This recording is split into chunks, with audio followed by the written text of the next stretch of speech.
The Dowager Duchess of Ashbourne tied a borrowed apron around her waist and stepped back from the looking-glass to study a stranger.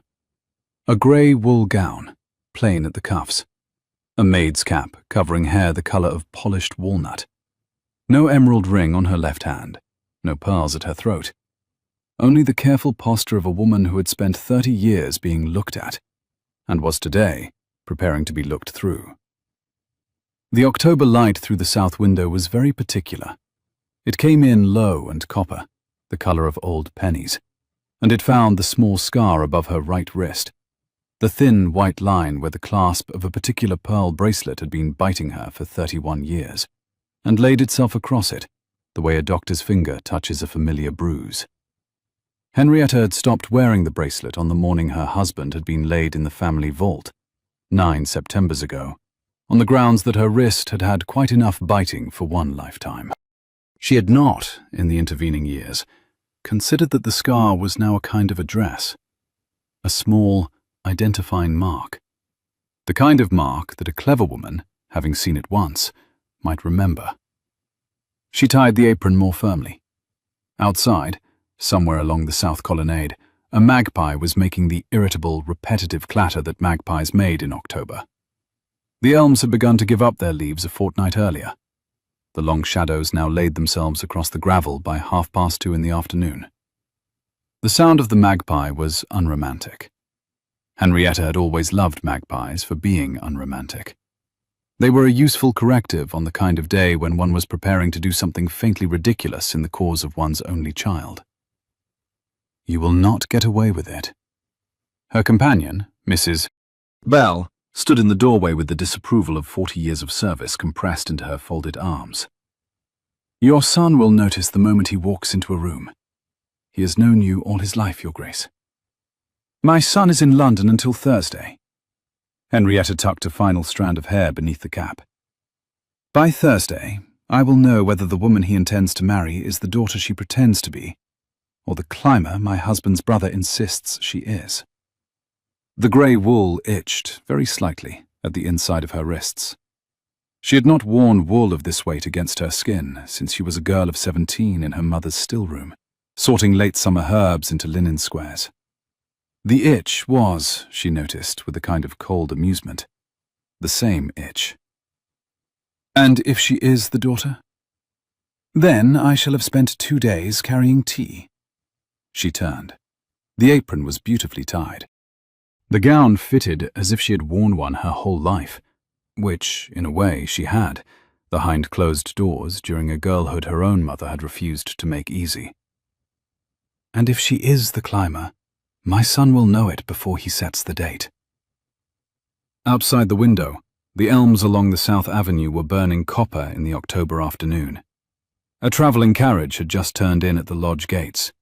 2 horses, modest harness, no liveried outriders. Henrietta watched the carriage approach, and her hands grew very still on the apron. That is her, she said. That is your future daughter-in-law. Mrs. Bell did not soften her voice. Walking into a house where her mother-in-law has dressed up as a chambermaid to test her. May the Lord see clearly what he has done. Henrietta did not answer. She had already crossed to the servants' stair. The carriage drew up at the foot of the south terrace 17 minutes later. A footman handed down a tall young woman in a travelling cloak of dark plum wool, a colour Henrietta noted with reluctant respect. Not the timid grey of a girl hoping to please her future mother-in-law, but a deliberate, deep, almost autumn leaf plum. The girl set both feet on the gravel, looked up at the long stone face of Ashbourne Hall, and did not gasp. She also did not curtsy to it, the way most visitors did, half in awe. She looked at it the way a builder might look at a barn she had been asked to make habitable. Then she turned and held out a gloved hand to the small figure climbing down behind her, a girl of perhaps 11, in a sensible blue pelisse, with a face like a serious owl. Step where I step, the young woman said. The gravel is loose on the right. The child stepped where she stepped. Henrietta, watching from the carved stone alcove that hid the side terrace from the drive, drew in a slow breath. Of all the things she had imagined finding in this Miss Charlotte Wickham, kindness, cunning, vulgar London polish, country shyness, she had not imagined this. The young woman had brought a sister, and was caring for her as if she were a queen. 5 minutes later, Henrietta crossed the marble hall with a tea tray in her arms, eyes lowered the appropriate 3 inches, and said in a voice carefully roughened around the vowels, "Miss Wickham, your room is ready. May I bring you tea in the small parlour, or would you prefer it upstairs?" Charlotte Wickham, 26 years old, 22 miles tired, and entirely unaware that the maid before her was the woman whose surname she was about to take, set down her travelling reticule and smiled. Not the painted smile of a London debutante, but the open, slightly weary smile of a woman who had had a long day and meant to be friendly. "In the small parlour, please. My sister has not eaten since Banbury, and there is more light there. What is your name?" "Bessie, miss." "Bessie." Charlotte stripped off her gloves. "Will you take Helen with you and find her something with butter on it? Anything with butter. She is impossible without butter." The child Helen looked up at Henrietta with the grave seriousness of a magistrate. "I'm perfectly possible without butter," she said. "Charlotte exaggerates because she is the older sister." "By 8 years, my love." Charlotte touched the crown of the child's head. "Which entitles me to exaggerate."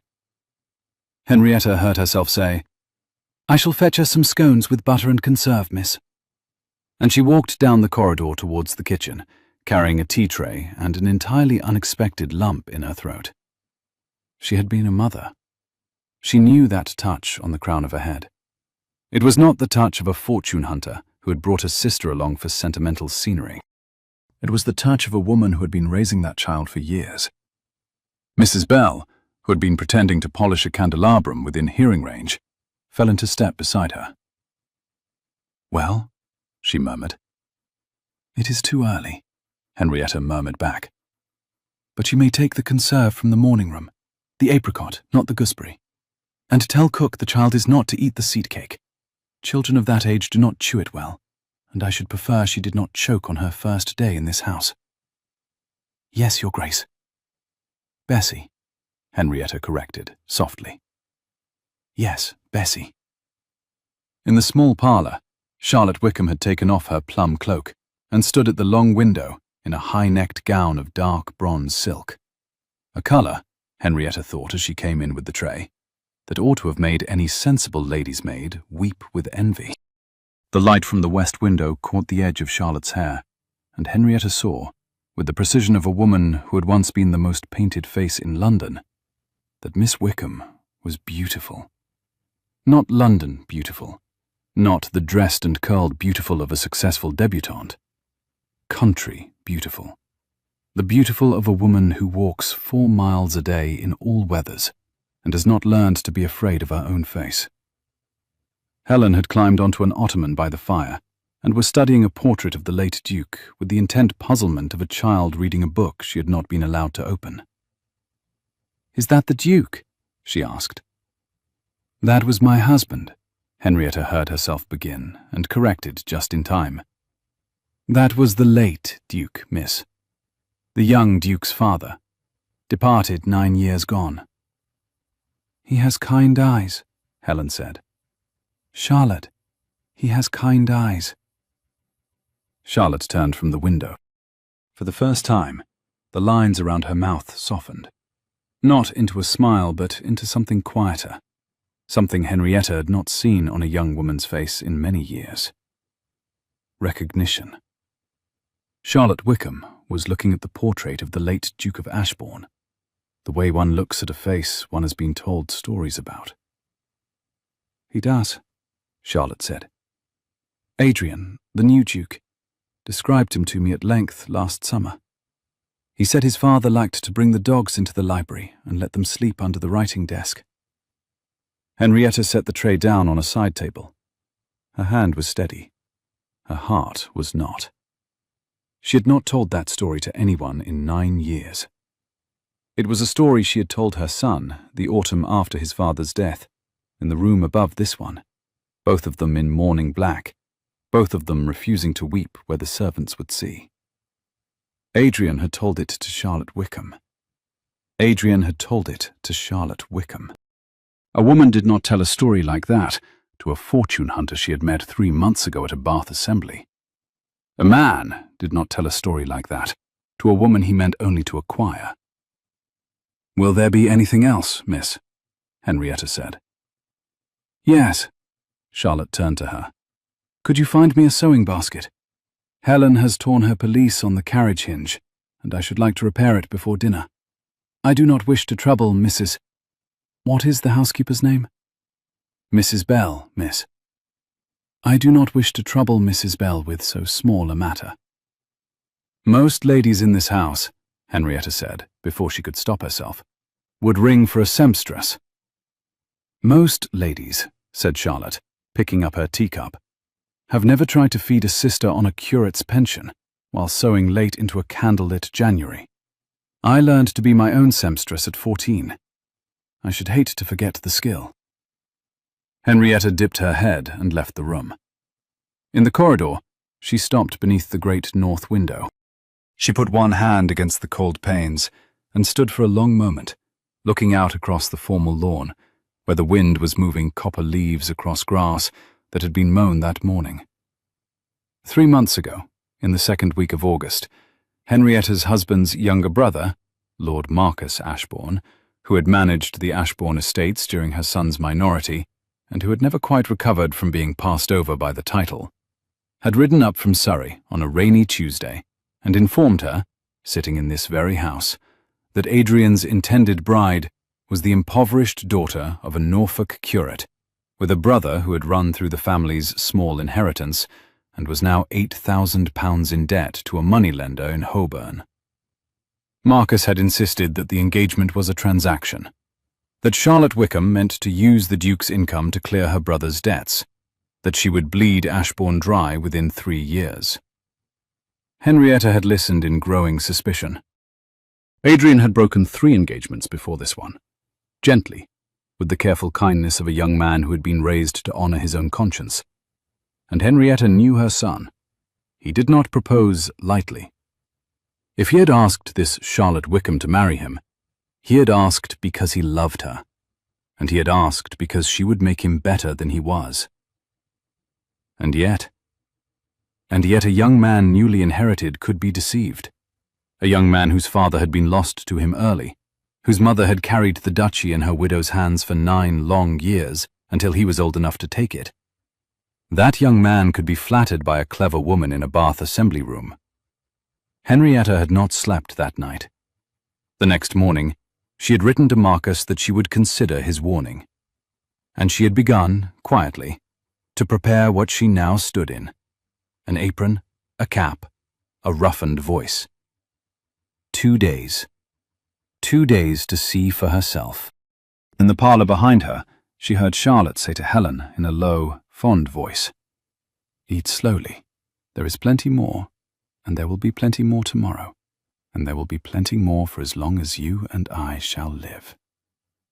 Henrietta closed her eyes. There was nothing in those words of a woman planning to bleed a duchy dry. There was only an older sister telling a younger sister, after years of curate's wages, that the bread had at last become safe. The maid called Bessie unpacked the smaller of the 2 Wickham trunks that evening, with the careful hands of a woman who had unpacked many trunks in her time. She lifted out 4 gowns, 3 pairs of half-boots, a sewing kit of frayed brown velvet, a small wooden writing case, and, at the very bottom, wrapped in tissue paper, a single ivory-handled fan. A fan. A London fan. Of the kind a young lady carried at a ball. Henrietta lifted it out and unfolded it. The painting on the silk was a country scene. A small church, a curate in black, a girl with a little blue book on the church steps. The girl had Charlotte's profile, drawn with the rough affection of an amateur hand. On the reverse, in a child's careful printing, "To my sister, on her birthday, that she may have one beautiful thing for the assemblies. Helen Wickham, June 1822. Henrietta refolded the fan. She set it back into the tissue paper. She closed the trunk. A clever fortune hunter would have brought half a dozen fans, each costlier than the last. Charlotte Wickham had brought one. A gift from a child who had saved her pocket money for it. Mrs. Bell, who had come to the doorway in the proper character of a housekeeper, inspecting the work of an unfamiliar maid, gave a small, dry cough. "You are crying, Bessie." "I am not." "You are. There is a tear on your left cheek. 2 now. 3, if you do not move quickly." "Damn the woman," Henrietta whispered. "She has won me with a fan." "She has not won you with a fan, Your Grace." Mrs. Bell's voice was severe, but not unkind. "She has shown you that there is no winning to be done. There never was. Your son knew already." "My son is 26. "Your son is 26 and has more sense than you and his uncle put together. I tell you so because I have known him since he was 8. Henrietta turned. The wet streaks on her cheeks were undignified. The cap was undignified. The grey wool gown was undignified. "Marcus is wrong," she said. "Marcus has been wrong since the day your husband was born the elder." "What am I to do, Mrs. Bell? I am dressed as a parlour maid in my own house. My son arrives Thursday morning. The girl I came to expose is—" She broke off, looked at the closed trunk, and finished, more softly than she had begun. "Is exactly what my son said she was." "You may take off the cap," said Mrs. Bell, "and put on your emerald earrings and meet her properly at dinner." "I cannot." "You can. It will be the simplest thing in the world. Tell her you came home a day early and were dressing when she arrived." "And lie to my son's wife, on her first day in this house? No, I will not begin our acquaintance with a lie. I will see this through. 2 more days. Then I will tell her, myself, in my own room, in my own gown, and I will trust her to forgive a foolish old woman who loved her son too well to be careful. You are 49, Your Grace, not old. I am old enough to know better." Henrietta retied the apron strings with an angry tug. "Bring me the apricot conserve. I will carry her dinner up myself." Mrs. Bell sighed the sigh of a woman watching a stubborn child climb a familiar tree. "Yes, Bessie." Adrian Ashbourne, 6th Duke of Ashbourne, 26 years old, broad through the shoulders in a way that had startled his mother on the day he first put on his father's old riding coat at 19 and discovered it fitted him exactly, arrived home a full day earlier than expected, on a Wednesday evening, in a state of impatience he had not bothered to hide from his coachman. He took the gravel of the South Avenue at a canter that scattered crows out of the elms. He swung down from the saddle before the groom had finished his bow. He strode into the marble hall in boots still flecked with the mud of 2 counties, and called, before the door had fully closed behind him, "Charlotte! Mother!" A clatter from the upstairs corridor. A woman's voice, Charlotte's, low and amused, saying, "I am here. Your mother is not yet returned, I am told." "My mother?" Adrian frowned. He pulled off his riding gloves. "Cousin Marcus wrote that she was here. He said she had come back from Bath on Monday." In the small parlour behind the staircase, hidden by the half-open door, a tea tray clattered against a side table, then steadied. Charlotte appeared at the top of the stairs in the bronze silk gown, her hair loosely pinned, Helen half asleep on her hip in a flannel nightdress. She came down the stairs with the unhurried grace of a woman who had carried sleeping children down many staircases in her life. "She is not here," Charlotte said. "The housekeeper informs me she is expected tomorrow. I have been amply attended to. I have a sister who has eaten 3 scones. I have a room that is twice the size of our drawing-room at home. And I have a duke who is muddy to his knees." Adrian laughed. He laughed in a way that Henrietta, listening from the dimness of the parlour with a teacup held very still in her hand, had not heard in 9 years. She knew that laugh. She had heard it last in the August of her widowhood. After that, the laugh had become rarer and more measured, and then it had simply stopped. Adrian had grown into the Duke first and the young man second, and the second had been quietly buried beneath the first. This new laugh, surprised, delighted, embarrassed, was the laugh of a young man who was in love.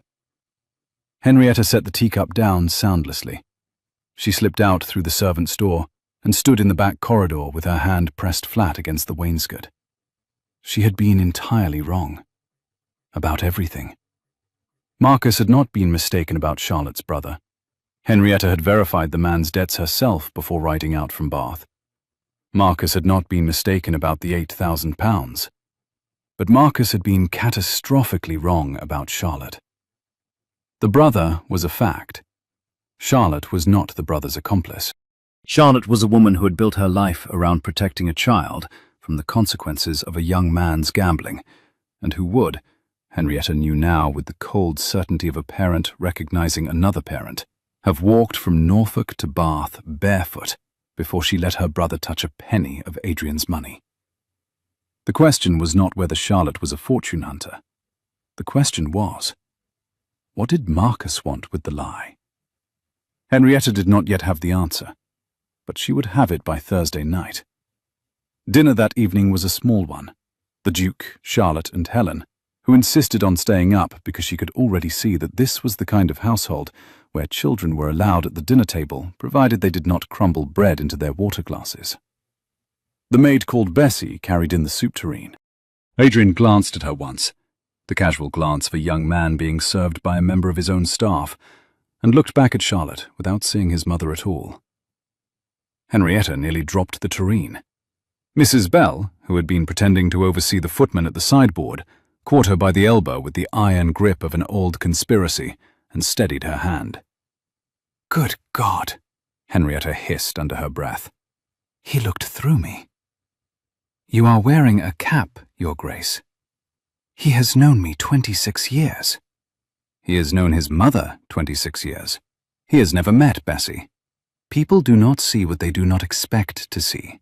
You taught me that yourself when I was 22. Charlotte was speaking. Adrian was listening with the attentive stillness of a man hearing the only voice in the room. The dining room at Ashbourne, in the candlelight of an October evening, was a long, golden bronze chamber lined with portraits of late Ashbournes, whom Henrietta had been studying for 30 years, and whom Adrian had been ignoring, with mild filial respect, for slightly less. 2 heavy silver candelabra ran the length of the table. The candles in them had been lit at 6:30, and were now in their first hour, the flames steady, the light pooling on the linen in long, warm rings. The fire in the wide stone hearth at the far end of the room was burning oak. A spaniel, old, partly grey-muzzled, named Patience after a habit of her late master rather than a quality she possessed, slept on the hearthrug with one paw extended toward the fender. Charlotte's bronze silk took the candlelight and gave it back as something quieter, the colour of weak tea, or of the gilt on the spine of a much-used Bible. "My brother William," Charlotte was saying, "is in London. He sends his apology that he could not be here to meet you. He has affairs that have detained him." "Yes," Adrian said. "I imagine he does." A beat. Charlotte set down her spoon. "How much do you know?" she asked. Adrian set down his. "I know about the moneylender in Holborn. I know about the 8,000. I've known since June. My solicitor inquired discreetly before I asked you the second time. I asked you the third time anyway." Charlotte was very still. Helen, who had been arranging her bread crusts into a little crescent at the edge of her plate, looked up at her older sister and said, with the appalling clarity of a clever 11-year-old, "Has William done it again?" "Yes, my love." Charlotte's voice did not shake. "He has done it again." "How much?" "More than last time." "I am sorry," Helen said gravely, and went back to arranging her crusts. The silence in the dining room was the kind of silence that has weight. Henrietta, standing in the half-shadow behind the sideboard, with the soup tureen warm against her hands, did not move. "I will not pay him," Charlotte said to Adrian. "I have told him. I told him in May. I told him in June. I told him in July, in August, and the first week of September. If you pay him, the moneylender will not be the last. He has the disease that runs in the third sons of impoverished gentlemen, and you cannot cure it by paying." "I know." "You will be asked to pay." "I expect to be asked." "By Marcus." Adrian's hand closed slowly around the stem of his glass. "Marcus has spoken to you." "Marcus has written to me." Charlotte's voice was unchanged, calm, steady, the voice of a woman who had spent 5 months refusing to be afraid. "3 times. The last letter arrived a fortnight ago. He told me that if I broke the engagement of my own accord before the announcement appeared in the Gazette, he would settle William's debts privately and ask no further questions. He proposes that I write to you tomorrow, saying I have realized I cannot accept your hand." Henrietta nearly dropped the tureen for the second time. "He offered you £8,000, Adrian said, to break our engagement." "He offered me £8,000 to break our engagement." "And you came here anyway?"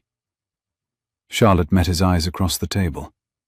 Helen, with the diplomatic instinct of an 11-year-old who has watched many adult conversations, slid carefully off her chair and went to feed crusts to the spaniel by the fire. "I came here," Charlotte said, "because if I had taken the 8,000 and run, Marcus would have come for you next." She paused. "Whatever he wants from this household, it is not the loss of a fortune-hunting bride. It is something larger, and I would rather face it beside you than from a curate's house in Norfolk, reading the news a fortnight late in a borrowed Times." Adrian was silent. He looked at her for a long moment. Then he reached across the linen tablecloth and laid his hand, palm up, on the wood between them. After a heartbeat, Charlotte set her hand into it. The maid called Bessie, holding a tureen that had grown unaccountably heavy, turned and walked very quietly back to the kitchen, and was sick in the scullery basin from sheer relief. Later, in the kitchen, Mrs. Bell wiped her hands on her apron and sat down opposite Henrietta at the long oak table. "You will tell her in the morning." "I will tell her tonight." Henrietta pressed a damp cloth to her temples. "I cannot carry her tea tomorrow and pretend I did not hear what was said over the soup. It would be cowardice." "Then go and tell her." "In a moment. Mrs. Bell, Marcus offered her £8,000. Where would Marcus find £8,000? Not from his own pocket. Lord Marcus is a man of expensive habits and modest means." "Then he is acting for someone else." "Or," said Mrs. Bell, "he has promised someone else £8,000 out of a future settlement he expects to control." The two women looked at each other across the oak table. "My husband's will," Henrietta said slowly. "Your husband's will." In the event of Adrian's death, or his failure to produce a legitimate heir within 10 years of his majority, the entail passes to Marcus. "And Adrian has been the Duke for 5.5 years. Marcus has 4.5 years to engineer a childless Duke, or a finished one." Mrs. Bell's mouth thinned. "I would not have phrased it so plainly, Your Grace." "I am Bessie tonight. Bessie phrases things plainly. The Duchess of Ashbourne would have phrased it in 3 subordinate clauses and a French verb." "Then Bessie may go upstairs and tell the future Duchess of Ashbourne that her future mother-in-law has been serving her tea for 2 days. I will keep watch at the foot of the staircase." Henrietta rose. She untied the apron. She took the cap off her hair and shook it loose, and the polished walnut fell down past her shoulders, and for the first time in 3 days she looked her age, which was 49, and her station, which was a duchess, and her resemblance to her son, which was unmistakable. Mrs. Bell watched her go up the back stairs and said to the silent kitchen, May the Lord see clearly what he has done. Charlotte was sitting in the window seat of the blue bedchamber with Helen asleep against her shoulder, a single candle on the sill behind her, and a folded letter open in her lap. She did not start when the door opened. She had been waiting for it. "Your Grace," she said. Henrietta paused on the threshold. "You knew?" "I have known since this afternoon." Charlotte did not move. She did not want to wake Helen. "Bessie, I am from Norfolk. There are perhaps 800 maids in this county, and I have met most of them. None of them have hands like yours. You have a thin white scar on the back of your right wrist, exactly where a duchess wears a pearl bracelet that the clasp keeps biting. Adrian described it to me in Bath in August. He was telling me about the day his father gave you the bracelet, and how the clasp had been biting you ever since, and how Mr. Lawrence had refused, at your request notwithstanding, to paint out the mark in the library portrait." "Damn Mr. Lawrence and his impertinence." Adrian thought it characteristic. He was right. He has a great eye for a mother. Charlotte adjusted the sleeping child against her. "I did not say anything at tea because I did not know whether you intended to keep up the masquerade for an hour or for a fortnight, and it seemed presumptuous to interrupt either." 2 days. Henrietta came forward and sat down at the foot of the window seat, slowly, mindful of her knees. 2 days was the plan. It has accelerated. Yes, my future husband does have the unfortunate habit of arriving when he is not expected. His father had the same. It is genetic, I think. You will not break him of it. "I do not intend to break him of anything," Charlotte said, "except perhaps the impulse to pay my brother's debts." There was a pause. "You ought to despise me," Henrietta said. "For what?" "For dressing as a parlour maid to test you. Your Grace, I have spent 6 years protecting an 11-year-old child from a brother who would sell her teaspoon if she left it out at breakfast. If I despised every guardian who tested an outsider, I should have despised myself first. You were guarding my husband-to-be. I cannot be angry at that. I was guarding my sister. They are the same office." Henrietta found, for the second time that day, that her eyes were wet. "I came home from Bath, thinking I should find a clever climber. I have found instead a woman who would have walked from Norfolk barefoot before she let her brother touch your money." "I would have walked," Charlotte said. "I packed half-boots in case I had to." "You ridiculous girl." "I am 26. I have not been a girl in some years." "You are about to marry my son. You are still a girl. You will be a girl until you are 40, at which point you will become a duchess, and the world will treat you with the precise terror it has accorded me for 30 years. And you will spend approximately 1 afternoon a year missing this stage of your life. I recommend that you remember it carefully." Helen stirred. Charlotte murmured something into her hair, and the child settled. "I have a sister," Henrietta said, quietly. "I should say I had. She married into Cornwall 31 years ago, and we lost her to a fever 3 winters later. She used to sleep against my shoulder exactly that way. I had not remembered it until this evening, when you came down the stairs with this child." Charlotte did not answer. She put her free hand out, palm up, between them on the window seat, the same gesture Adrian had made over the dinner table, and which Henrietta had not been close enough to him in some years to receive. Henrietta set her hand into Charlotte's.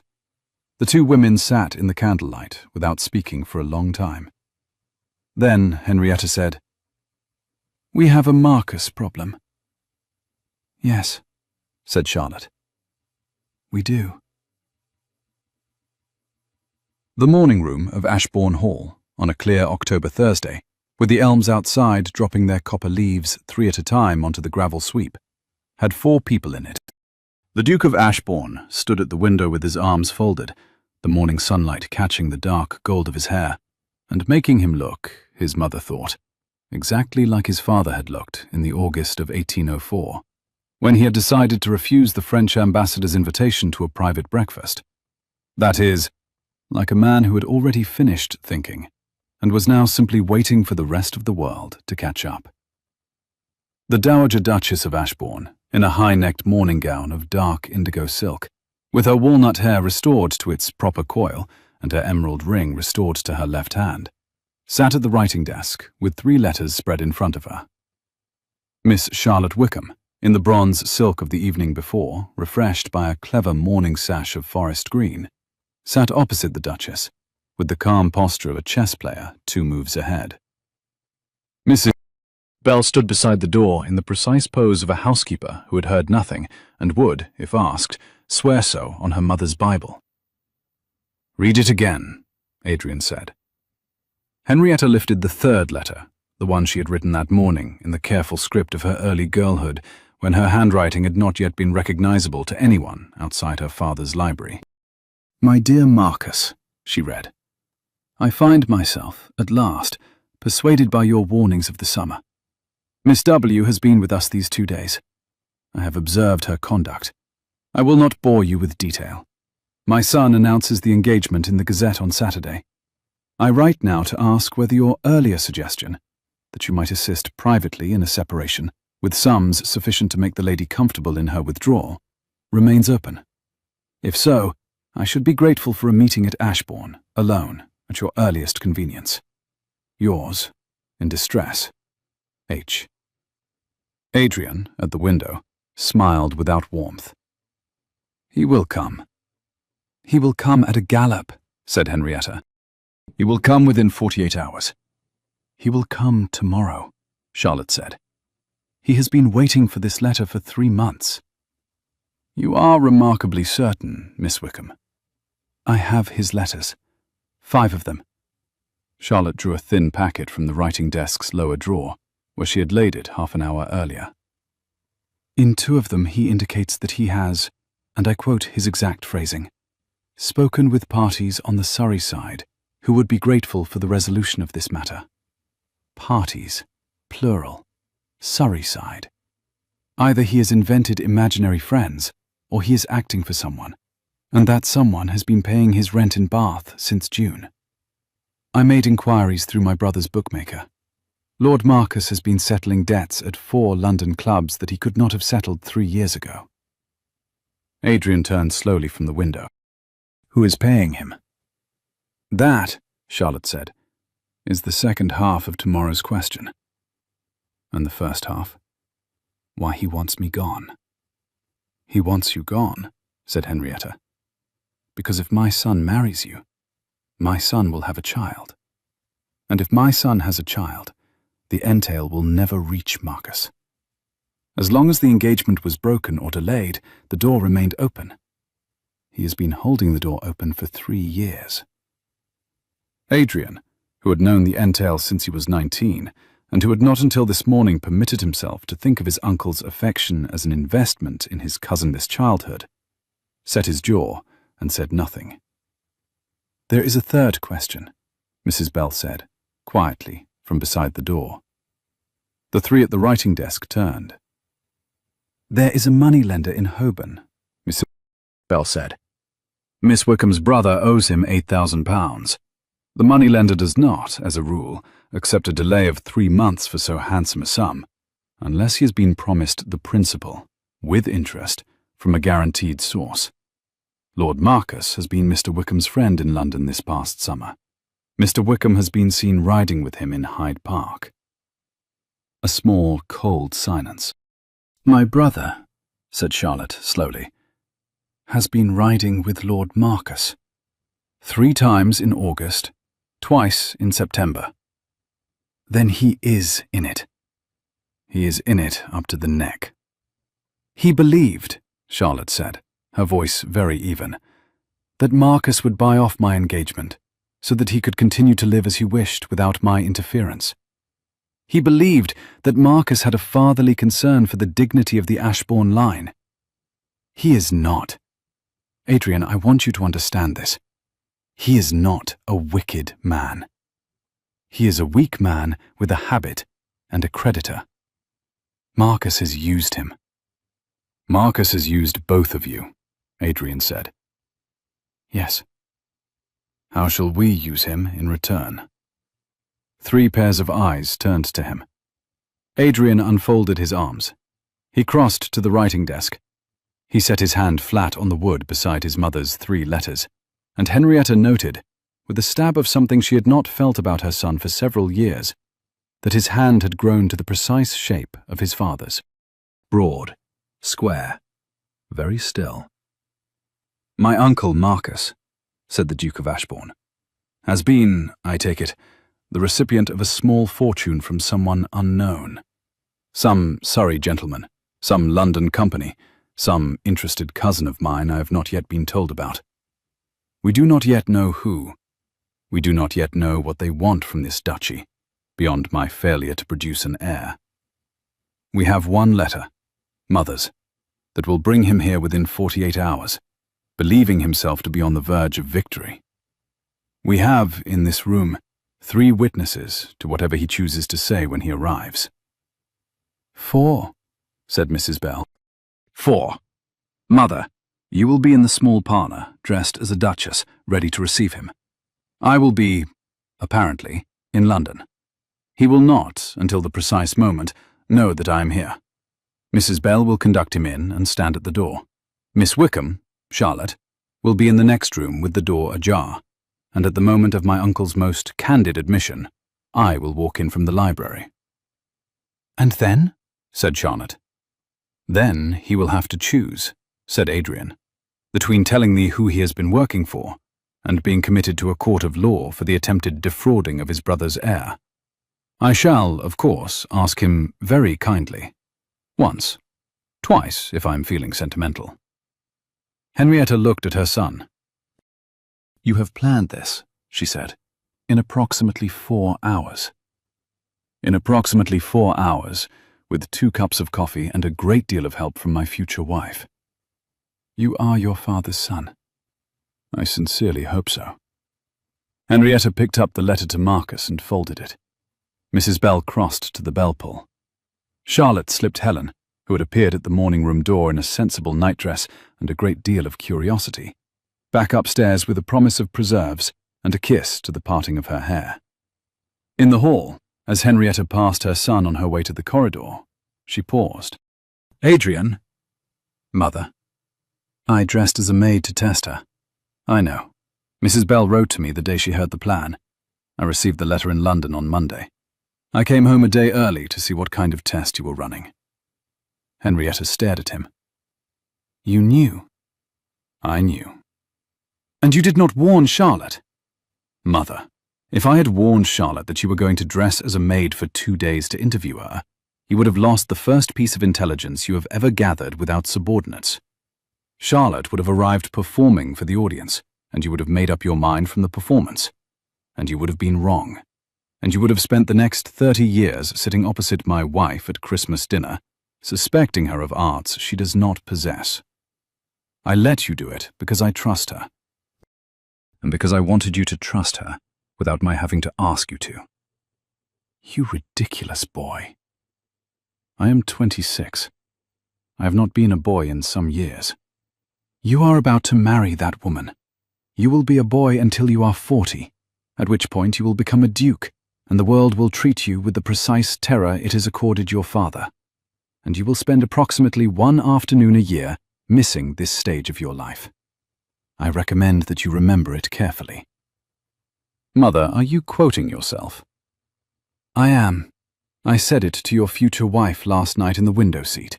It bore repetition. She kissed his cheek.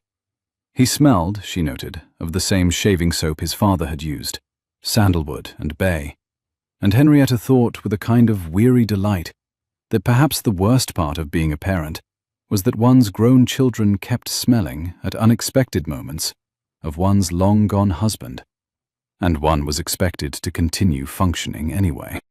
She went upstairs to dress for Marcus. The morning of Lord Marcus Ashburn's arrival was the clearest October morning in 7 years. The sky over Ashburn Hall was the precise, polished blue of a teacup turned upside down, and the elms along the South Avenue had finished their copper turning and were now the colour of new pennies, each leaf carrying a small, almost imperceptible weight of frost from the previous night. The lawns had been scythed on Wednesday and rolled on Thursday. The gravel sweep had been raked at first light by 2 of the undergardeners. The long hall fire had been laid by the parlour-maid Bessie, that is, by the same parlour-maid whose apron had recently been folded in the linen press, and whose cap had not, after some discussion, been burnt, at 6 in the morning, and was now burning in the manner of a fire that has been laid by a person who knows the precise architecture of an old hall flue, exactly hot enough to be welcoming, and exactly low enough not to suggest extravagance. Henrietta had been awake since 5. She had bathed, very slowly, in lavender-scented water at 5:30, on the principle that one ought to receive a treacherous brother-in-law with one's nerves carefully composed. She had eaten a small breakfast of buttered toast and weak tea at 6:30. She had been dressed in the indigo silk by her own maid by 7:30, with the Ashbourne emerald at her throat, the pearl rings on her fingers, the small chip of pearl in her left ear, which had been her wedding gift from her husband 44 years ago. She had spent the next 3 hours in the writing room, going over, with Adrian and Charlotte and Mrs. Bell, the exact choreography of what would happen when Marcus walked through the door. The choreography had 3 positions and 4 moves. Adrian would be in the library, behind the connecting door, with the inkstand and the 7 sheets of writing paper Mrs. Bell had laid out on the desk in advance. Charlotte would be in the small drawing room beyond the parlour, with the connecting door open exactly 1 1/4 inches. Wider would catch the eye, narrower would not catch the sound. Mrs. Bell would stand at the parlour door in the precise pose of a housekeeper waiting to be dismissed. Henrietta herself would sit at the writing desk by the south window, where the light would be at her back, and Marcus's face would be in the light, and where her own hands could rest, plausibly composed, on a stack of 3 letters she did not, in fact, need. By 10 o'clock, all 4 of them were in position.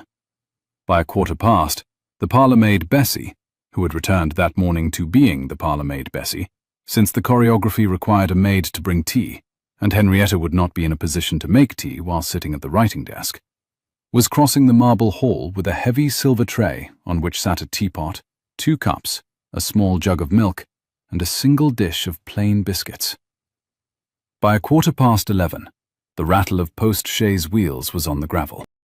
Lord Marcus Ashburn, 4th son of the 4th Duke of Ashburn, 41 years old, handsome in the way of a man who has been told he is handsome since he was 9, and has therefore never had to work to keep the trait in good order, arrived at Ashburn Hall on Friday morning at 11:15, in a hired post-chaise rather than a private travelling carriage, and was shown into the small parlour by Mrs. Bell, with the precise civility of a housekeeper who knew exactly which silver to lay out and which silver to lock away. He kissed his sister-in-law's hand. He admired the indigo silk of her morning gown. He sat down opposite her at the writing desk and produced from his breast pocket a creamy letter sealed with green wax. My dear Henrietta, I was glad, relieved, to receive your letter. I was glad to send it. I had begun to fear that you might lose your nerve. I am 49, Marcus. I do not lose my nerve. I lose my patience. Quite. Well, practical matters. Marcus laid the letter on the desk between them. I have the document here. It is a simple letter of withdrawal that Miss Wickham would write in her own hand. We will send it to her at Norfolk this afternoon by my own courier. £8,000 in promissory notes, payable on her signature, to be transferred to her brother's account at Coutts. Adrian will receive the news on his return from London, in time for him to recover his dignity before the Gazette announcement on Saturday. The matter ends in tears, of course, but quiet tears. You are very generous, Marcus. I am very fond of my nephew.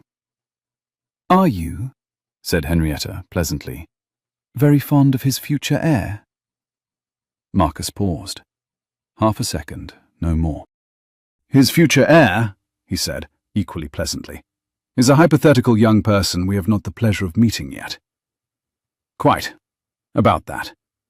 I have a question, Marcus, if I may put it directly. Of course. How much Henrietta said, very pleasantly. Is the Surrey gentleman paying you for Adrian's failure to produce one? Marcus did not move. He did not, to his credit, change colour. He did not stammer. He did not look at the door.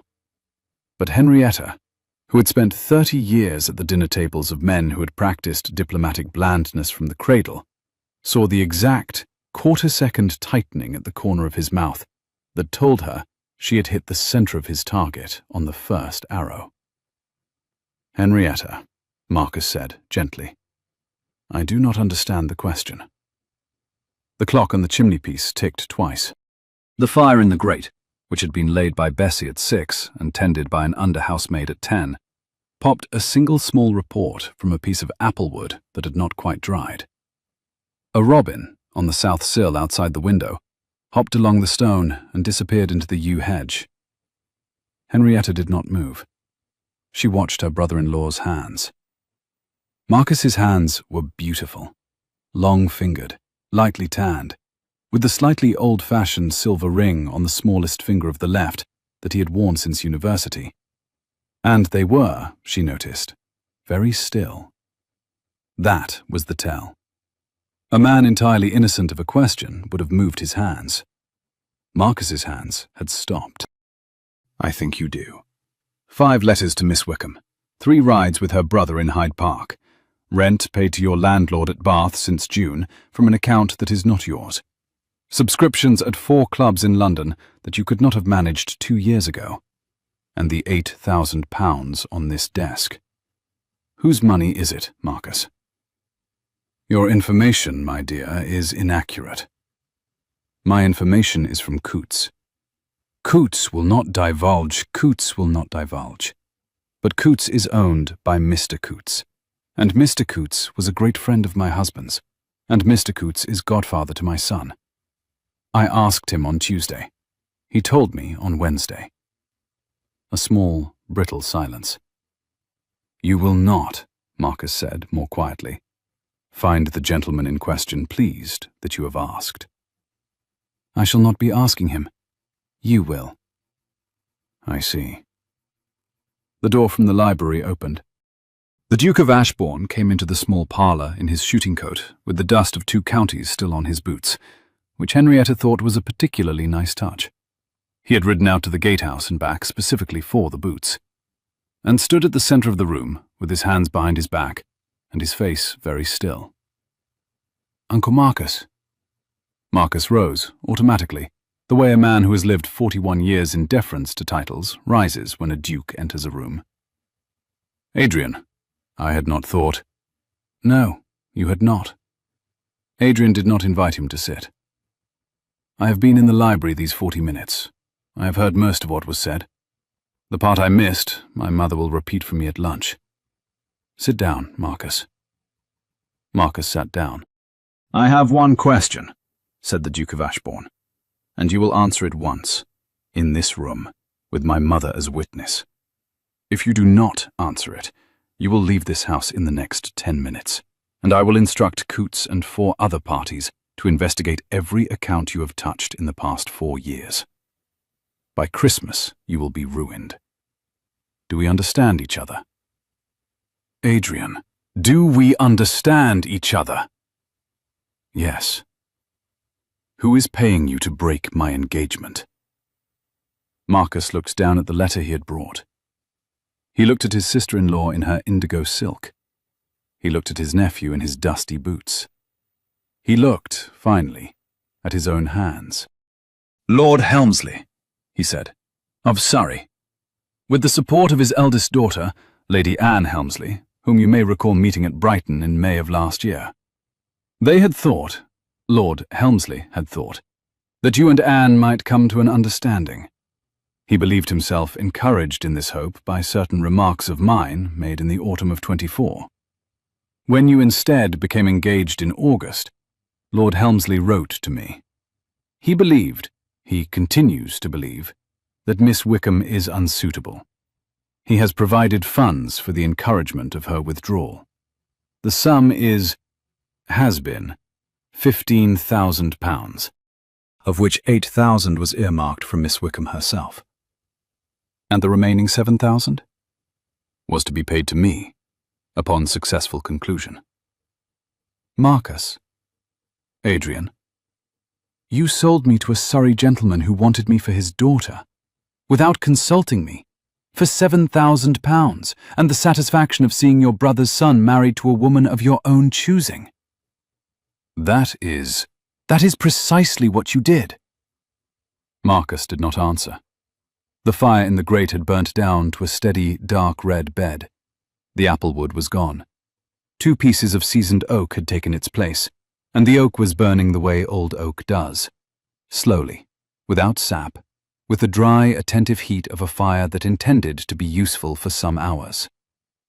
The smell was the smell of any October parlour in any well-kept house. Oak smoke, beeswax from the chimney-piece, the faint, cool drift of yew from the open window. The smell of a room that had been lived in by people who had taken some care. Henrietta breathed it in. She had loved the smell of this room for 30 years. She had walked into it as a bride of 18. She had walked out of it, briefly, in the August of her widowhood. She had, since then, used it as her writing room, her interview room, the room in which she received the rector and the rural dean and the steward and the wine merchant and the dressmaker and any other visitor whose business was too small to require the long drawing room. It was, in many ways, her favourite room in the house. She had a small, private vow, which she had never spoken aloud, and was certainly not going to speak now, that no member of her own family would ever again be permitted to use it for the kind of business Marcus had been using it for that morning. The library door opened a second time. Charlotte Wickham came into the small parlour in the bronze silk gown and the forest green sash, with Helen by the hand, and stopped beside the Duchess's chair. Marcus rose for the second time. Miss Wickham. Lord Marcus. Sit down, Lord Marcus. You have business with my future husband, and with my future mother-in-law. You will have business with me presently.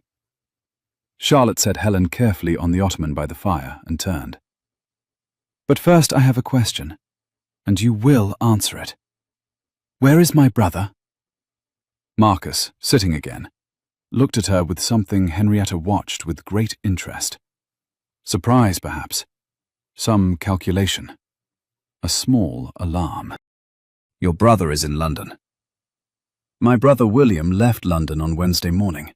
His landlady in Holborn informed my maid by post. 2 letters reached me at 10 o'clock today.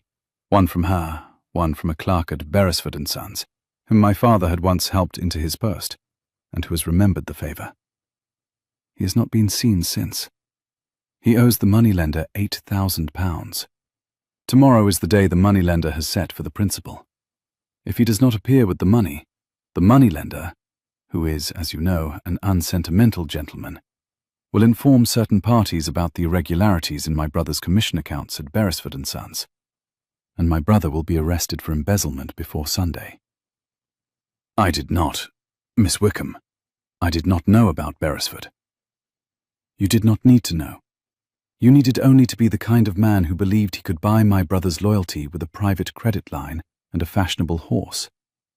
You used him. Lord Marcus, you used him to flatter me into a state of resignation. You used him to position yourself as the family friend whose advice my brother brought home in the August Sunday letters. You did not pay attention to him as a man. If you had, you would have realized that the moneylender was the smaller of the 2 creditors he was running from. The other creditor is Beresford & Sons, who employed him to handle a small inheritance fund for a Norfolk widow. £43 of the widow's money is missing. He took it in June. He took another 200 in August. Beresford have known since the 7th of October. They are charitable men. They gave him until the 15th to make it right. The 15th is tomorrow. Henrietta, listening, watched Marcus's face go from pale to a fine grey. Then he has been arrested? He has not been arrested. He has run. Without the 8,000, he could not satisfy the moneylender. With Beresford about to file the complaint, he could not stay. He is on a coach to Liverpool, I think, with the intention of taking passage to America. Miss Wickham, I did not engineer this. I did not. You engineered the half of it that suited your plan. You did not engineer the half that suited his cowardice. But here is the consequence, Lord Marcus. Charlotte stepped forward to the writing desk. My brother will spend the next 30 years in Boston as a shipping clerk, paying off the widow's £43 at 6 pence a week, because that is the man he is, and the man you helped him be. The widow will not see her money. The Norfolk parish will not see its embezzler punished. And you have paid your private notes from London with the rents of a Surrey gentleman who has been using you as a stalking horse for a daughter who has no more interest in marrying the Duke of Ashbourne than I have in marrying her father. She paused. Lord Helmsley does not love his daughter, Lord Marcus. Lord Helmsley loves the fact that the Duke of Ashbourne is the wealthiest unmarried peer in his county. Anne Helmsley was engaged in February of this year, secretly, to a barrister of Lincoln's Inn. She has spent the summer trying to find a way to tell her father. He has spent the summer trying to use you to clear the field for a marriage she does not want. You have been working for nothing. You have been used as thoroughly as you used my brother. How, Marcus whispered, do you know about Anne Helmsley's engagement? My future husband's solicitor inquired in London on Tuesday. The Duke of Ashbourne unfolded his arms. My uncle, he said quietly. You will write a letter, now, in this room, to Lord Helmsley, returning the £8,000 you have not yet disbursed and the £7,000 you have. You will explain that the lady's engagement is a private fact of London, which has been concealed from him, and which his solicitor will confirm by Tuesday. You will resign your remaining tenancy at Bath. You will, if you wish to remain in the family at any tolerable level, write a second letter to me, undertaking that for the remainder of your life you will not engage in any private correspondence concerning the disposition of this duchy. If you do these 3 things by sunset tomorrow, I will not write to Coutts, and I will not write to Beresford, and I will not write to Helmsley, telling him what you did. If you do not, well, I have a desk, I have ink, I have time. Marcus was looking at his own hands. Adrian, Uncle. Mrs. Bell stepped forward, soundlessly, with a fresh pen and an inkstand. Marcus took the pen. His hand was shaking. Charlotte, Henrietta noted, looked at the shaking hand with neither pity nor cruelty, but with the precise, grey-eyed assessment of a woman who had seen many men shake while signing many letters, none of them as deserved as this. There, Marcus said, 23 minutes later, blotting the second letter. Will that be sufficient? It will be a beginning, said the Duke of Ashbourne. Mrs. Bell will see you to the door. You will not, I think, be at the wedding. No. You will, however, be at Christmas dinner, if you behave. Adrian, you are my father's brother. He would not have wanted me to cut you out of the household. He would, however, have wanted me to remove you from any room in which decisions are made. You may come to Christmas dinner. You may not come into the library again. Marcus rose. He bowed stiffly to Henrietta.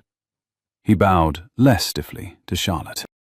He hesitated, almost imperceptibly, before Helen, who looked at him with the bright, scientific curiosity of a child who has been allowed to watch grown-ups behave badly. Goodbye, sir, said Helen, with extreme politeness. Goodbye, said Marcus, and went out, with Mrs. Bell at his heels. The door closed. The silence in the small parlour was the silence of a room from which a danger has just departed, and which is uncertain whether it is allowed to celebrate yet. It was Helen who broke it. Was that the cousin? Yes, my love. He is not very kind. No. Is he going to bring presents at Christmas? Probably not. Good. Helen returned, gravely, to her crusts. Charlotte sat down at the writing desk. She picked up the unopened letter that Marcus had brought, the letter of withdrawal he had hoped she would copy in her own hand, and tore it carefully in half, and then in quarters, and then in eighths. She did not, Henrietta noted, do it with anger. She did it with the slow, methodical satisfaction of a woman who had been waiting 5 months to tear that piece of paper. Adrian sat down at the writing desk opposite her. "Will you marry me?" he said. "I have said yes 3 times already." "I should like a 4th. "Yes." "In November?" "Yes." "And Helen will live with us?" "Yes." "And the chestnut filly father bought in the spring of 1820? We shall give her to Helen to learn on." "Yes." "And your brother?" There was a pause. "My brother," Charlotte said, slowly, "is on a coach to Liverpool. If you wish to do me an unrequested kindness, send a man after him with sufficient money for an honest passage, and a letter telling him that he is to make himself useful in Boston as a clerk, and not to return to England until he has repaid £43 to the Norfolk widow with his own labour. Do not pay his 8,000. The moneylender is a businessman. He will write off the principal as a bad debt, provided his other clients are not informed. Do not protect William from the consequence of what he is. He has used me for 10 years. He may now make a life that does not include using me. I owe him no more." "Yes." "And Beresford and Sons. Pay them the £243 of the Norfolk widow's money, with interest from June. I would have done it from my own savings. I have it in the bank at Norwich. But you may pay it from this household if you prefer. It will be the family's first wedding gift." "In a sense, it will." Helen, by the fire, looked up. "Charlotte, may I have a scone?" "Yes, my love, you may have all the scones." "All of them?" "All of them, forever." Henrietta, watching her son and her future daughter-in-law across the small parlour, felt very tired and very content, and very much aware that the woman who had walked through her front door 2 days ago in a plum cloak with her sister had been, from the first instant, more capable of running this duchy than she had been at 26, and that this was no small comfort to a Duchess of 49 who had quietly been wondering for 9 years who would take the burden off her after Adrian married someone she could not respect. She had been spared that.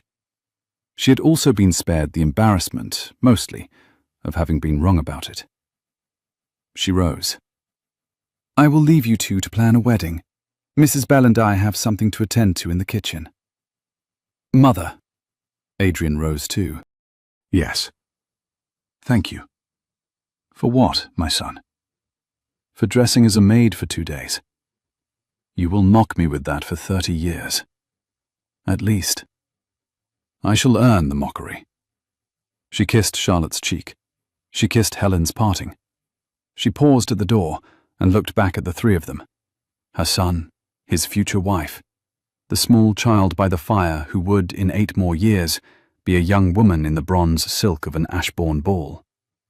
And Henrietta found, to her enduring surprise, that for the first time in 9 years, she did not feel that she was holding the duchy up alone. She went to the kitchen. The afternoon settled into the long quiet of an October house. The small parlour had emptied of its disgraced cousin and its torn letter and its uneaten plate of biscuits. The servants had not yet been called to dress for dinner. The master and mistress had not yet begun to require anything. The sun, which had been the colour of old pennies that morning, was now the colour of a polished tea-urn. It laid itself across the long carpet of the central corridor in 3 uninterrupted slabs of light, separated by the wood of the panelling and the slight, almost imperceptible drift of dust that lived in the air of any old house, no matter how diligently the maids beat the rugs. Charlotte spent the afternoon writing letters. 2 letters. One to the Norfolk parish, addressed to the Reverend Mr. Allenby, who had been her father's friend. That first letter explained, in 20 careful lines, that Mr. William Wickham had left the country in regrettable circumstances. It promised that the matter of the Norfolk widow's missing £43 would be settled by Tuesday, by an honourable channel she was not, at present, at liberty to name. The second letter was to Beresford and Sons of Holborn. It requested the precise amount of the deficit and offered payment in full, plus 6% interest from the date of the irregularity, on condition that no public statement be made and no formal charge brought. The second letter Charlotte did not seal. She set it on the writing desk and laid her hand on it for some moments, the way a woman lays her hand on a letter she has been waiting 8 years to write. Henrietta, passing in the corridor on her way to consult with the head gardener about the seasonal pruning of the south yews, looked through the half-open parlour door. She saw her future daughter-in-law, sitting in the bronze silk gown, with one hand flat on a sealed letter, and the other hand resting open on the writing desk blotter. Charlotte was not weeping. She was simply, deliberately, taking the next 3 breaths that the next 8 years had been waiting for her to take. Henrietta did not interrupt her. She closed the parlour door an inch, only an inch, enough to give Charlotte privacy without giving her solitude, and went on, in her indigo silk, to the south yews. In the kitchen, Mrs. Bell put the second batch of bread to rise. The dough was a long, pale ribbon under her hands. She folded it, turned it, folded it again, with the careful inattention of a woman who had been kneading dough since she was 9.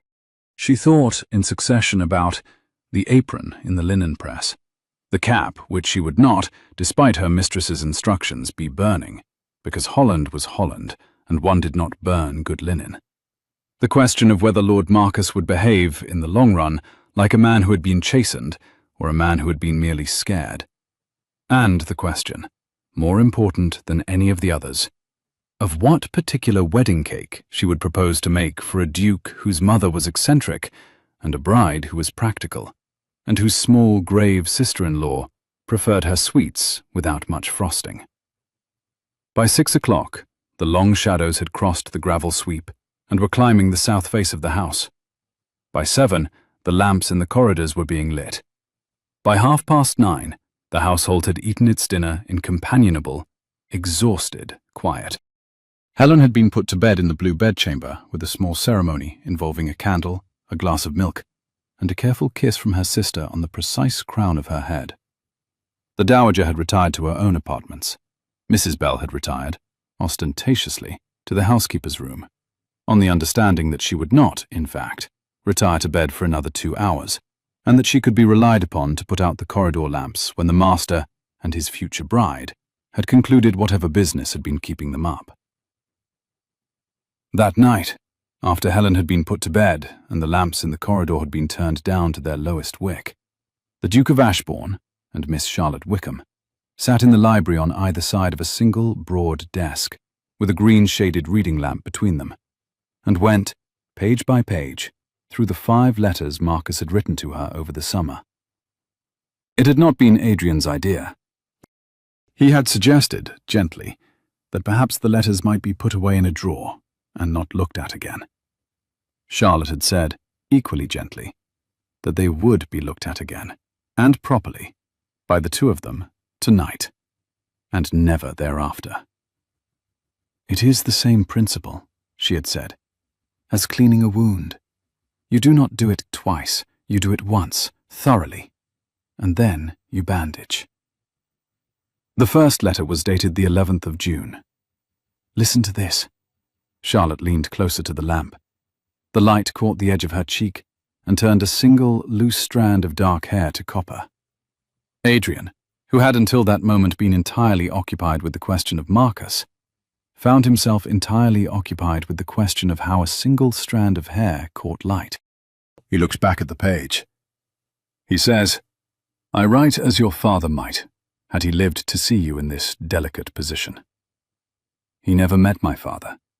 My father was the curate of a small village. He met him twice in his life, at a county dinner, and called him by the wrong Christian name on both occasions. He believed himself fatherly. He believed himself paid. There is a difference. Adrian smiled. It was a small smile. He did not let her see it. The second letter was dated the 3rd of July. Here he becomes more specific. I have spoken with parties on the Surrey side. That is the line that first caught my attention. A Norfolk curate's daughter does not have business with Surrey parties. I read that sentence 3 times the morning it arrived, and I understood that he was speaking on behalf of someone with whom I had no personal quarrel. Lord Helmsley. Lord Helmsley, whom I have never met. Whom you will, I think, also never meet. Adrian. Charlotte set the letter down. When I read this in July, I had only one fear. Not of Marcus, and not of Helmsley. Of you. Of me. That you would, when you discovered all of it, decide that the simplest course was to dissolve the engagement quietly, and apologize to me later. Many young men would. Many young dukes, especially. The mathematics is, what is the word? Convenient. A curate's daughter with an embezzling brother is not, on paper, an obvious match. On paper. On paper. Adrian leaned forward. His forearms rested on the desk, the lamplight catching the dark linen of his shirt sleeves where he had pushed them back. His hand was very close to hers. He did not move it. Charlotte. His voice was lower than it had been. I have known about William since June. I knew before I asked you the second time. I asked the second time anyway because I had already realized that what was on paper about you and what was you were 2 completely separate documents, and I had no interest in continuing to consult the wrong one. Charlotte did not look up from the letter. You are dangerous when you speak that way. Dangerous how? You are dangerous because if you continue, I shall have to set down a letter from your treacherous uncle in order to look at you, and I do not wish to be distracted in the middle of a piece of work. Then I shall not continue. Thank you. Until later. Adrian. I am told that future husbands occasionally permit themselves to flirt with their future wives across desks. Future wives occasionally pick up the inkstand and throw it at the future husband's head. I shall consider myself warned. They went on with the letters. The 3rd was dated the 24th of July, the 4th, the 8th of August, the 5th, the most explicit, the one in which Marcus had finally named the £8,000, was dated the 29th of September. He grew impatient, Adrian said. He grew impatient, which means his Surrey gentleman was growing impatient. Helmsley wanted the matter concluded before the Gazette announcement.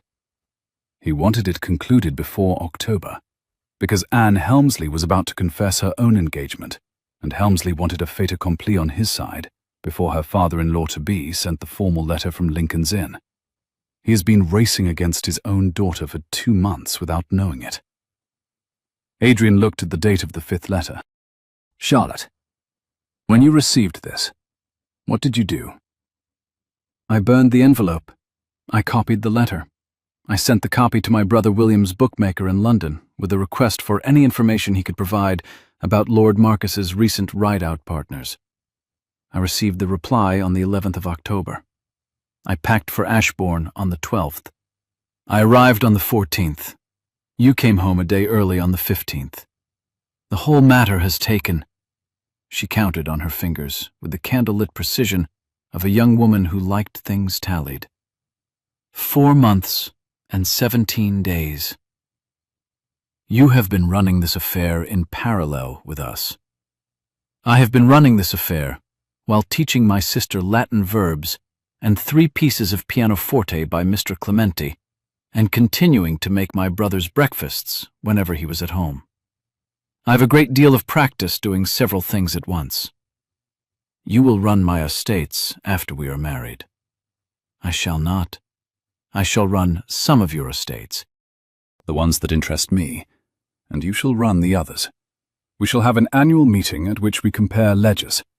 The estate that has been more profitably managed in the calendar year wins a private dinner of the winner's choosing. I accept the terms. You ought to. You will lose. I've been managing a curate's pension since I was 16. You have been managing a duchy for 5 years, and you still do not, I noticed at lunch, know what an audit of dairy accounts looks like. That is unfair. It is precise. I shall teach you in November. In November I shall have other priorities. In December, then. He laughed. It was not a careful laugh. It was the loud, helpless laugh of a man who has just discovered that the woman he intends to marry will, for the rest of his life, occasionally win an argument by simply noting that he is wrong, and that he will enjoy it. Charlotte, blotting the corner of a letter that had absorbed a stray bead of ink from the desk, did not look up. You laugh well. I am told it is genetic. By whom? By my mother, this morning. She said I laugh like my father, and that she had not heard the laugh in 9 years until you came down the stairs with Helen in your arms last night. The lamp guttered, briefly, on a draught from the window. Charlotte set the letter down. She looked across the desk at him for what was, by Henrietta's later description, the precise length of 3 breaths. And then she said, very quietly, Adrian. Yes. Will you put your hand here on the desk? He put his hand on the desk between them. She put hers on top of his. It was not the formal palm-up gesture they had used at dinner 2 nights ago, and at the writing desk that morning. This was different. This was her hand, laid flat over the back of his, the small, ink-warm weight of her fingers covering his knuckles, and she did not move it. He did not move his. Neither of them said anything for some seconds. It was Charlotte, eventually, who lifted her hand. I am not, however, going to kiss you across a desk full of your uncle's correspondence. No? It would be an insult to the future. Whenever I do kiss you, I shall remember it precisely. I should prefer not to remember Lord Marcus's handwriting in the background. Quite sensible. I am usually sensible. You are. It is, among many things, what I love about you. There was a small silence. Charlotte did not, this time, lift her eyes. You have not said that before. I have not. I have been waiting to say it in the proper place. A library at midnight, the night we discovered which gentleman in Surrey was paying for the dissolution of our engagement, was not the proper place. I have been planning a south terrace at sunset, a hand in a hand. But I find, Charlotte, that I cannot quite govern my tongue tonight, and I will not waste a chance. Then say it again. I love you. Once more. I love you. Thank you. I shall hold you to it. You will not be permitted to retract it on the grounds of midnight or correspondence. I shall not retract it on any grounds. Good. She did not say it back. He did not ask her to. He understood exactly why she would not. That there was a piece of the romantic stagecraft she meant to claim for herself on a day she had chosen, in a place she had chosen, after a deliberate pause that would frame the words properly. Charlotte Wickham did not improvise where she could plan. The I love you she would offer him would be a piece of architecture, not a moment of weather. He found that he did not mind waiting for the architecture. They closed the letters into a leather box. Charlotte locked the box. Adrian put the key into the desk drawer. The lamp was turned down. The library door was closed behind them. In the corridor, Charlotte turned to go up the staircase, and Adrian, entirely without planning the gesture, which was, for him, a remarkable departure, caught her hand at the foot of the banister and brought it briefly to his mouth. He did not kiss the palm. He did not kiss the knuckles. He kissed, with strict propriety, the soft inner skin of her wrist exactly where the pulse beat, and held the kiss for the length of one quick breath, and let her go. Charlotte did not say anything. She went up the staircase with her hand still curled where his mouth had touched it, and she did not, Henrietta later observed from the small landing, she had not, in fact, been pretending to dust, unfurl that hand until she had closed the bedchamber door behind her. The night before the wedding, 16 days into a thin, sharp November in which the frost came every morning to the south lawn, Charlotte sat in the small parlour with Helen on the floor at her feet, reading aloud from a worn copy of Sense and Sensibility, while Adrian, at the other end of the room, in a chair drawn close to the fire, pretended to be reading the Times and was, in fact, watching his future wife in firelight. Helen, who had been listening with her chin on her hand, said, without warning, "Charlotte, where shall I sleep tomorrow?" "In the blue bedchamber, the one beside mine." "And the night after?" "In the blue bedchamber, the one beside mine." "Forever?" "Until you are old enough to choose a different room. Then in whatever room you choose. You will live in this house, my love.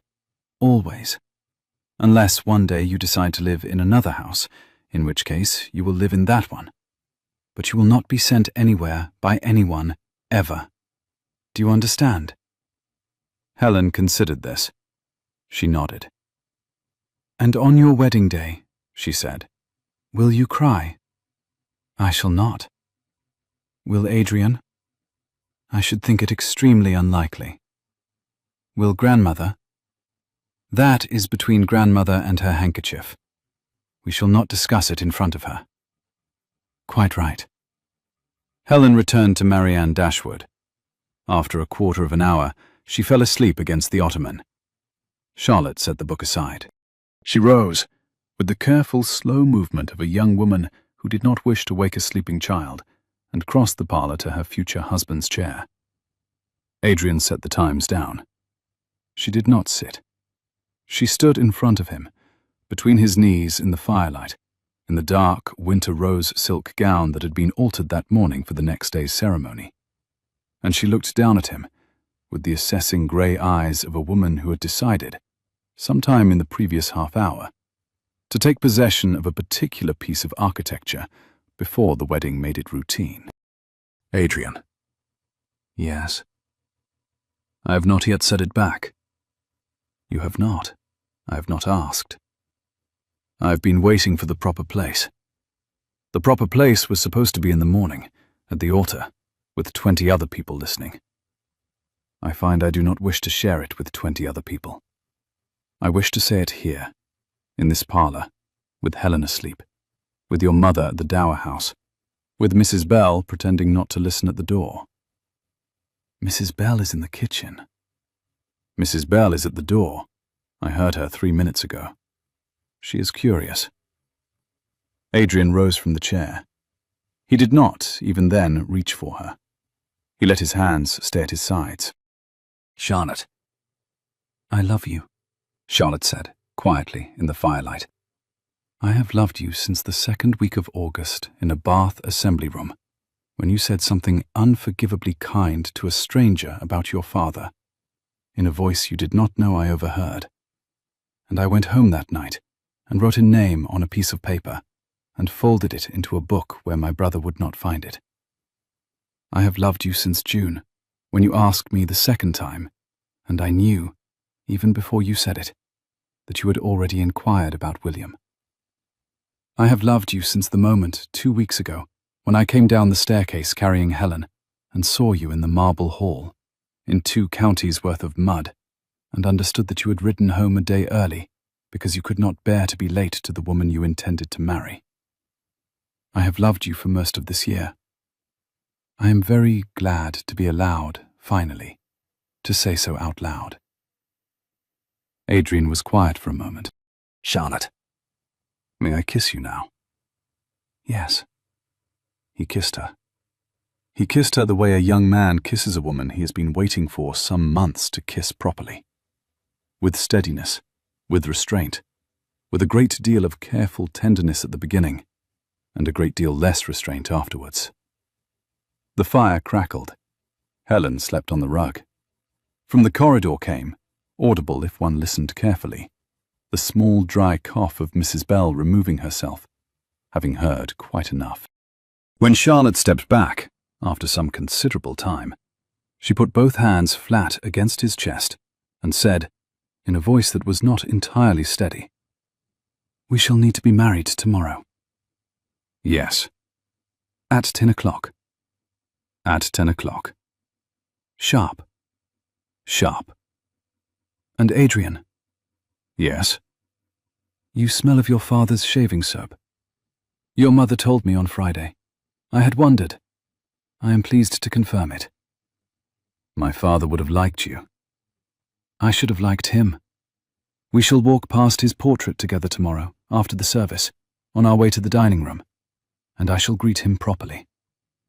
She rose on her toes and kissed him once more, briefly, on the corner of his mouth, and went to gather a small, grave, sleeping, owl-faced child into her arms, and carry her up the staircase to the blue bedchamber where she would sleep that night, for the last time as a Wickham.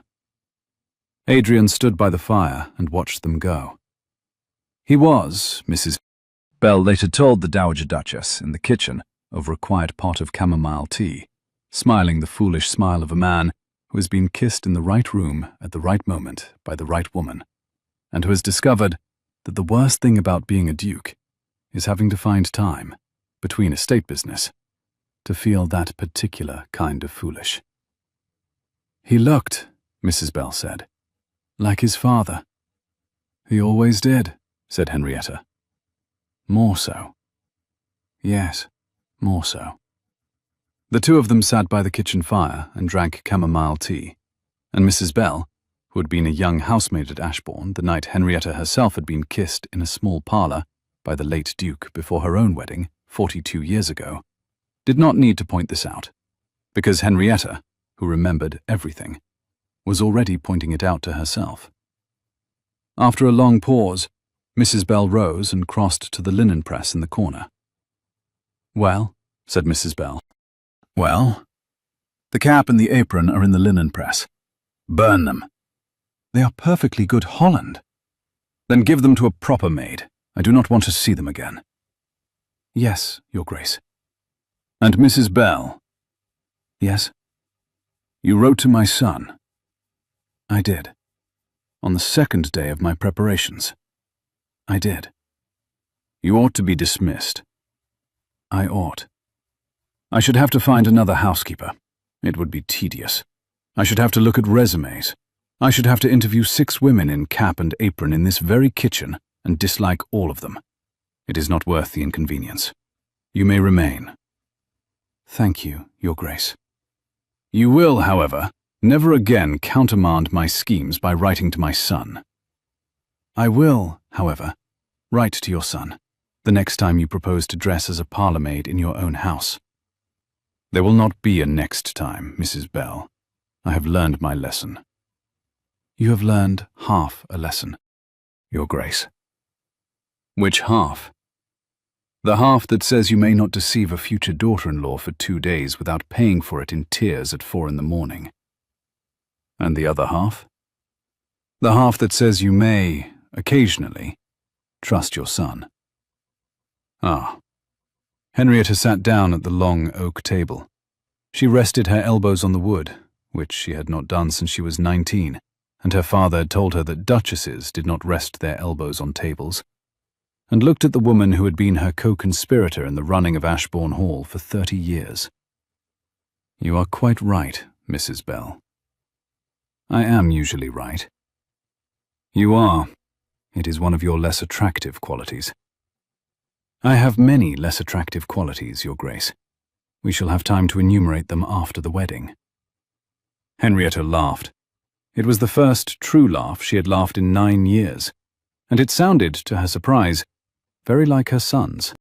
The Duke of Ashbourne married Miss Charlotte Wickham of Norfolk on the 17th of November in the small parish church on the Ashbourne estate, in a private ceremony attended by the Dowager Duchess, the bride's 11-year-old sister, 3 Norfolk neighbours, 4 old friends of the late Duke, and the curate who had baptized the bride 26 years earlier, and who wept openly through the entire service.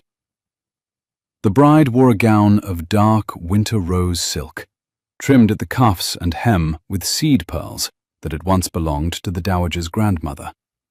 The groom wore his father's wedding coat, which had been let out at the shoulders by ½ an inch by Mrs. Bell on the Sunday before. The dowager wore indigo, with the Ashbourne emerald at her throat, and stood as witness for the bride at her own request, a small irregularity that the curate, on consultation with Charlotte, permitted on grounds of pastoral judgment. Helen scattered rosemary at the church door, because Charlotte said rosemary was traditional and lasted longer than rose petals in November, and Helen approved of practical things. Lord Marcus Ashbourne did not attend. He sent a brief, formal letter of congratulation from Bath, where he had taken modest lodgings of a kind compatible with his actual income, and which Henrietta read aloud at the wedding breakfast in the dry voice of a woman acknowledging that a piece of household business had been satisfactorily concluded. Lord Helmsley of Surrey did not attend.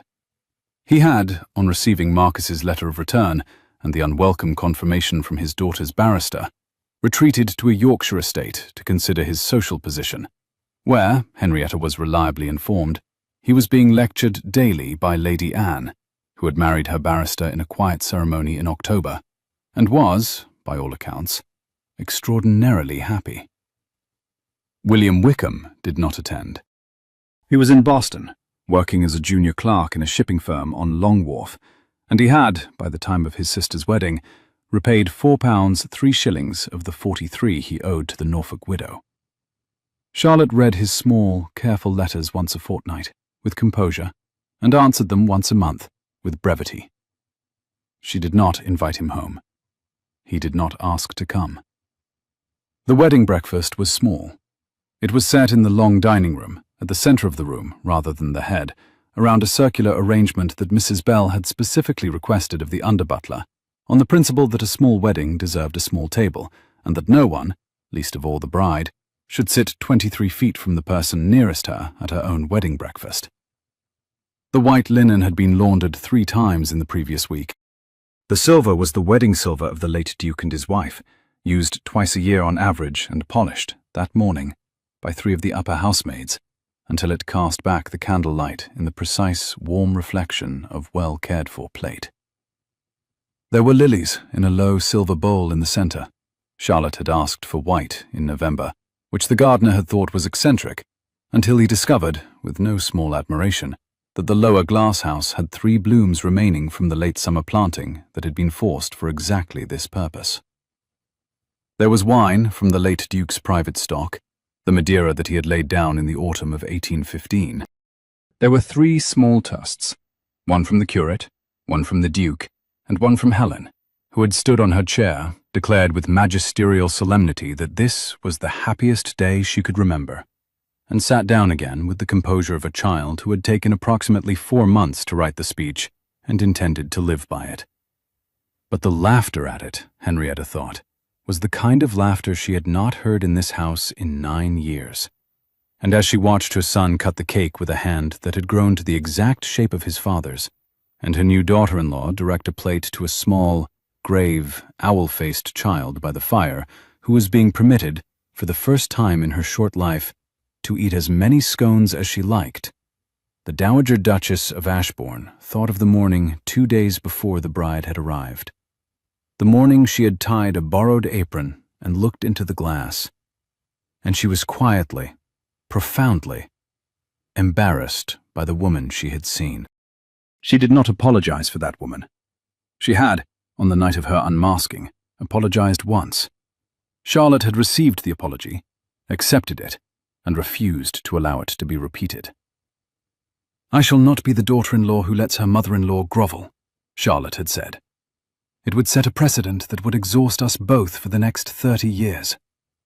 We will speak of this twice more, once on my wedding day, and once at our first quarrel. And then we shall not speak of it again." So Henrietta did not apologize again on the wedding day. She only walked over, when the cake had been cut, and put her hand on Charlotte's hand on the back of the chair, and said, quietly, in the new daughter-in-law's ear, "I am very glad it is you." "I know," said Charlotte. "I knew when you came in with the apricot conserve." "You did not." "I did. I thought to myself, that woman has too proud a wrist for chamber work. And then I thought, she has come down the back stairs to see who I am. And then I thought, she has done it because she loves him. And then I thought, She and I are going to do very well together. You have a great deal of arrogance for a curate's daughter, Charlotte. I have a great deal of certainty, Mother. Charlotte said the word casually, as if she had been calling Henrietta by it for years. It is not the same thing. Henrietta squeezed her hand and went to find Mrs. Bell, who was, of course, already standing by the door of the dining room with 2 glasses of the late Duke's good Madeira. 6 months later, in the May of 1827, the Duke and Duchess of Ashbourne, accompanied by a small grave child of nearly 12, walked out across the south lawn of Ashbourne Hall to plant a row of cherry saplings along the path that led from the rose garden to the long pond. It had been Charlotte's idea. The path had no shade, she had said in March, and shade was civil. And so a row of cherries, 6 of them, were ordered from a nursery in Kent, and arrived on a wet Thursday morning, and the gardener and 3 under-gardeners had prepared the holes the day before. Helen carried the smallest of the saplings, because she had insisted on planting her own.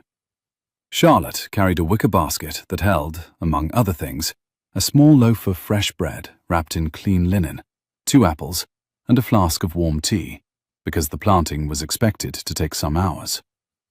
Adrian carried nothing. He had been told by his wife that the function of a duke at a tree planting was to look impressive and to lift heavy soil when asked. He was content with this. The Dowager Duchess of Ashbourne walked behind them with Mrs. Bell, both ladies in sensible half-boots, both ladies carrying neither anything heavy nor anything decorative, both ladies engaged in a low-voiced conversation about whether the housekeeper at the Dower House had finally learned to make a respectable damson preserve. She had not. Henrietta had moved out of the main house in February. She had moved into the Dower House on the south edge of the park, which had not been lived in for 9 years. She had asked her son's permission as a courtesy, and had been firmly told it was not his decision. She had then asked her daughter-in-law's, and Charlotte had said only, "Will you be happier there?"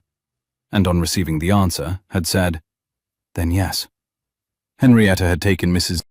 Bell with her, which had distressed the housekeeper at the main house, a younger woman of 40, whom Mrs. Bell had been training as a successor for 2 years, for approximately 4 hours, until she discovered that Mrs. Bell had left behind a complete written household manual of 73 pages and a standing invitation to come and complain on Tuesdays. The first sapling went into its hole at 11:15, the second at 15:15. By noon, 4 were in. Helen, kneeling in the damp grass with her hands in the soil, looked up at the older sister, whom she now called, sometimes, my sister Duchess, and announced, "I am thirsty." "There is tea in the basket, my love. Pour Adrian a cup as well. He has been pretending to look impressive for an hour, and I think he is tired of it." "I am not tired of it. It is what I am for." "You are also for lifting the 5th one." "Quite right." Adrian rolled up his sleeves. He bent. He lifted the 5th sapling. The shirt strained across his shoulders. Charlotte glanced once, sidelong, at her husband, with an expression Henrietta, sitting on a folded carriage blanket some yards away, recognized with great amusement. The expression of a young wife who has been married 6 months and has discovered, to her quiet satisfaction, that her husband remains as handsome in mud as he was at the altar. Adrian set the 5th sapling into its hole. He glanced sidelong at his wife. Henrietta looked away, because there were limits to what a mother-in-law ought to witness on a public lawn, even at her own family's tree planting. Helen brought her a cup of warm tea. "Grandmother, my love, Charlotte says that when these trees grow, I shall be 16, and the cherries will fall on the grass, and we shall have to make a great deal of jam." "That is correct." "Can I make jam?" "You can make jam. You can also make preserves, conserves, jellies, and a quite revolting thing called marmalade. We shall start with jam." "Will you teach me?"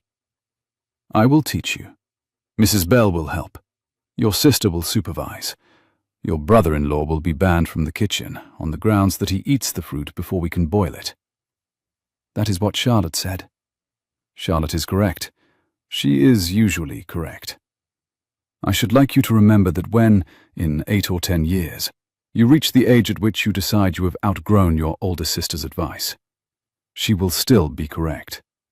You will simply be temporarily deaf. I will remember, grandmother. Helen kissed her cheek with the careful deliberation of a child to whom kisses had been, until recently, rare and rationed. She went back to the planting. Henrietta sat in the May sunlight with her hands wrapped around a cup of warm tea, and watched her son and her daughter-in-law, and the child who had become her granddaughter, set the 6th and last cherry sapling into the earth at the edge of the path that ran from the rose garden to the long pond. She thought, with the same quiet astonishment she had been carrying for 6 months, I tied an apron round my waist and went to test her. I went to test her. And she has, gently, without ever pointing out that she was doing it, tested all of us, and we have all of us turned out to be slightly better than we believed. The warm wind moved through the new leaves of the elms, and the cool stone of the bench pressed gently against her hand.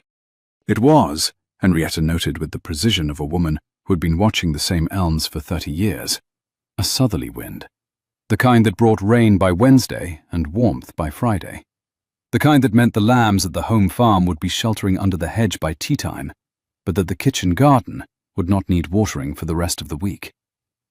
The new leaves, smaller than the leaves the elms would have by midsummer, were the precise translucent green of a fresh apple, and they took the light unevenly, the way young leaves do, so that the whole canopy seemed to shimmer between two slightly different colors of green every time the wind moved through it. Somewhere down by the stables, a horse was being walked on the gravel, the iron-shod hooves striking the warm stone yard in a slow, steady rhythm. Henrietta could hear the slow, deliberate clop of shod hooves and the murmur of the head groom's voice. Somewhere in the kitchen garden, beyond the yew hedge, a wheelbarrow was being trundled along the brick path. She could hear the squeak of one wheel. Somewhere closer, in the gravel sweep, Helen's small, clear voice was asking a question. Henrietta did not catch the question, but she caught Charlotte's quieter answer, and the answer made the Duke laugh, and the laughter, carried on the southerly wind, sounded, Henrietta thought, with a small, private satisfaction, like the laughter of a man who had been laughing only 6 months and intended to make up for the years he had lost. Mrs. Bell, beside her, did not speak for some moments. She was watching the same scene Henrietta was watching. She was, Henrietta knew without looking, drawing the same conclusions from it, with the same private satisfaction. The two women had been drawing the same conclusions about the same scenes for 31 years, and the practice had, over time, worn a small invisible groove in the air between them, along which an observation could travel from one of them to the other, without anyone needing to speak. Mrs. Bell, beside her, lifted her own cup of tea. You are smiling, Your Grace. I am. It is a foolish smile. Is it? It is the smile of a woman who has lived to be wrong about the right thing. Yes, said Henrietta. That is exactly what it is. In the south corner of the lawn, the Duke of Ashbourne, broad through the shoulders, dark gold in the morning sun, a streak of soil across one cheekbone, straightened from the 6th sapling and said, There, now, tea. Charlotte handed him a cup. Their hands touched in the passing. Helen put her own small palm flat against the bark of the sapling and said, with the gravity of a child making a vow, Grow well. I will look after you. The cherry sapling, having no opinion on the matter, swayed slightly in the May breeze, and from the dower house chimney across the park, a thin plume of smoke rose into a sky the colour of fresh blue silk. Because Mrs. Bell, having anticipated, as she always did, the exact moment at which the planting party would want a hot luncheon, had instructed the dower house cook, before she left, to have a soup ready by noon. It was, in fact, noon, and the soup, when they walked up to it, was apricot, made from the last jar of the previous summer's conserve. Because some traditions, in some houses, begin in the most unlikely places, over a borrowed apron and a maid's cap, and a tray carried down a back stair by a duchess who had once believed she was clever enough to test her son's wife, and who had been, in the end, taught a great deal more than she had set out to teach. If you have ever judged someone before you met them, and lived long enough to be wrong about it, you may know what the Dowager Duchess of Ashbourne felt that morning. Stay with me for the next story, where another house with a great deal of pride learns a similar lesson.